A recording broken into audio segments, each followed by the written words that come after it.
पावसाळी अधिवेशनामध्ये सरकारला घेरण्यासाठी रणनीती आखण्यासाठी थोड्याच वेळात आता मवियाची बैठक होणार आहे। पुणे ड्रग्ज प्रकरण, हिट अँड रन प्रकरण, शेतकऱ्यांच्या मुद्द्यावरून विरोधक सरकारला घेरण्यासाठी तयार झालेले आहेत। तसेच निधी वाटपावरून देखील विरोधक आक्रमक होण्याची शक्यता वर्तवली जाते आहे। सरकारच्या चहापानावर देखील विरोधक बहिष्कार टाकण्याची शक्यता वर्तवली जाते आहे। दरम्यान याच संदर्भात शरद पवारांच्या राष्ट्रवादीचे नेते अनिल देशमुख यांच्याशी बातचीत केली आहे आमचे प्रतिनिधी जितेंद्र शिंगाडे यांनी। उद्यापासून राज्याचा विधिमंडळाचं पावसाळी अधिवेशन सुरू होत आहे। आपल्यासोबत आहेत राष्ट्रवादीचे ज्येष्ठ नेते आणि माजी गृहमंत्री अनिल देशमुख। सर, काय सांगाल, लोकसभा निवडणुकीच्या यशानंतर महाविकास आघाडीच्या नेत्यांमध्ये, आमदारांमध्ये उत्साह आहे, उत्साह कायम राहील अधिवेशनामध्ये? प्रचंड उत्साह आहे। ज्या पद्धतीनं जवळजवळ 31 लोकसभेच्या जागा आमच्या 48 पैकी आल्यात, त्याच्यामुळे अतिशय उत्साह आहे। मोठ्या प्रमाणात जे आमच्यापासून जे आमदार दूर गेले होते त्यांची अनेकांची आता घर वापसीचे प्रयत्न त्या निमित्तानं चालू आहे। त्यांना वापस घ्यायचं की नाही घ्यायचं आम्ही पक्ष निर्णय घेईल, पण त्यांच्यामध्ये चुळबुळ चालू आहे।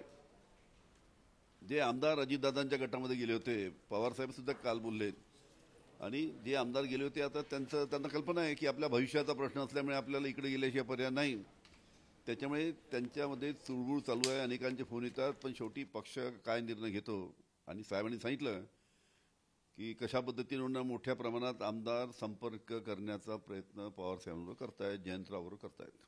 अधिवेशनात काय मुद्दे प्रामुख्याने राहतील जे तुम्ही स्वतः उचलणार किंवा पक्षातर्फे किंवा विरोधक म्हणून एकूणच महाविकास आघाडीचे प्रमुख मुद्दे राहतील या संपूर्ण अधिवेशनादरम्यान? हे जे भारतीय जनता पार्टीचं जे सरकार आहे सध्या महाराष्ट्रामध्ये,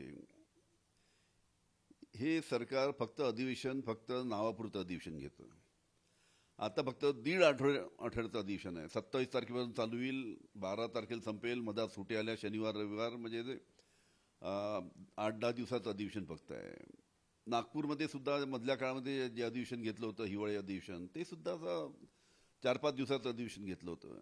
मला एक समजत नाही की इतक्या मोठ्या प्रमाणात या महाराष्ट्रातील जनतेसमोर जे अनेक प्रश्न आहेत त्या सर्व प्रश्नाची चांगल्या पद्धतीने चर्चा झाली पाहिजे।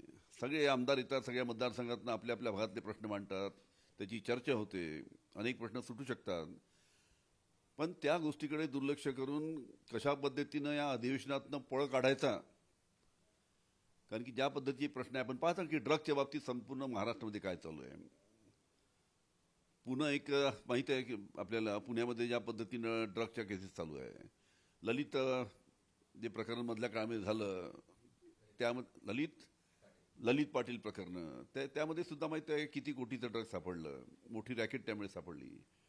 ते होत नाही तर आता अनेक कॉलेजची मुलं त्यांचे व्हिडिओ समोर येत आहेत की कशा पद्धतीनं पुण्याच्या बारमध्ये, पुण्याच्या रेस्टॉरंटमध्ये ड्रग्सच्या पार्ट्या होत आहेत, त्याचे व्हिडिओ येत आहेत, आणि राज्य शासन आणि प्रशासन त्या निमित्तानं गप्प राहत आहे। 1-2 अधिकाऱ्यांवर कारवाई केल्यामुळे हे प्रश्न सुटणार नाही। जोपर्यंत राज्य शासनाच्या माध्यमातून कडक कारवाई या बाबतीत होत नाही, तोपर्यंत ड्रग्सचा व्यवहार जो महाराष्ट्रामध्ये मोठ्या प्रमाणात अनेक मोठ्या शहरांमध्ये चालू आहे तो बंद होणार नाही। कॅमेरामन मंगेश हस्तकसह जितेंद्र शिंगाडे, पुढारी न्यूज।